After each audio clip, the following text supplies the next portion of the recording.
ప్రియ విశ్వాసులారా, నేటి ఉదయకాలపు వాక్య ధ్యానంలోకి ప్రేమపూర్వకమైన ఆహ్వానాన్ని అందిస్తున్నాను. ప్రార్థన చేసుకుందాం. కృపా కనికరములు గల దేవ, ఈ ఉదయము వాక్యం ద్వారా మాతో మాట్లాడమని మా ప్రభు రక్షకుడైన యేసు నామంన అడిగి వేడుకుంటున్నాం తండ్రి, ఆమెన్.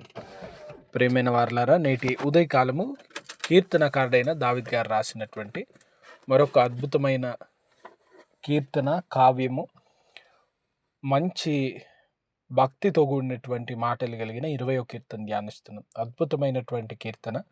ఈ కీర్తనలో దేవుని శరణుజొచ్చు వారికి ఆయన సమీపస్తుడు, ఆయన ప్రార్థనలు వినివాడు, ఆయన తన మందిరం నుండి సహాయమున పంపివాడు అన్న మాటలు తెలియజేస్తూ నేటి ధ్యానాంశంకి ఒక అద్భుతమైన మాటను తెలియజేస్తాను. మీ కోరికలను ఆలోచనలను సిద్ధింపజేయు దేవుడు.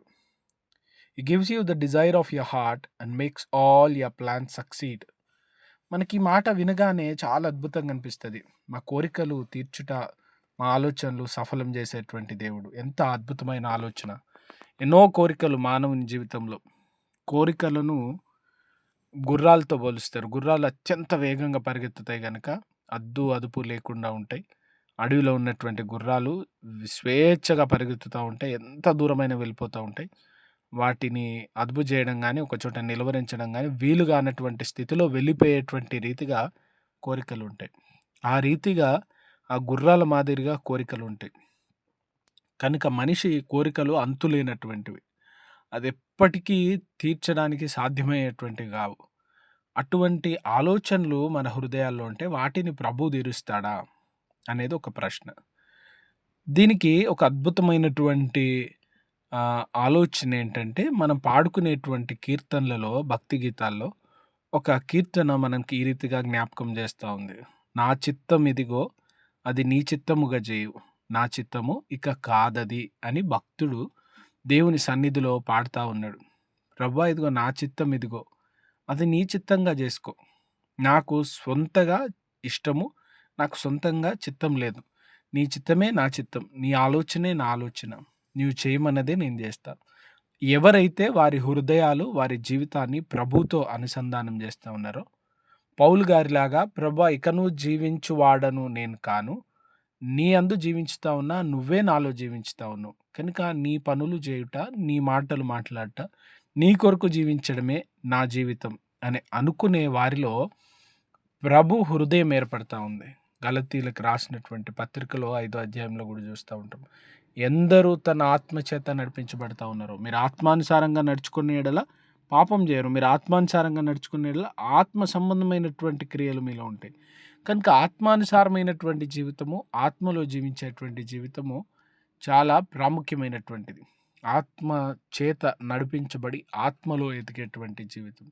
అటువంటి అద్భుతమైనటువంటి జీవిత విధానం కలిగిన వారు దేవునికి అనుకూలమైన ప్రార్థనలు చేస్తారు. దేవునికి అనుకూలమైనటువంటి ఆలోచనలు చేస్తారు. దేవుని దృష్టికి అనుకూలమైనటువంటి కోరికలు మాత్రమే కోరుకుంటారు. అటువంటి మనస్సు కలిగినటువంటి వారుగా మనము జీవించడానికి సిద్ధపడాలి.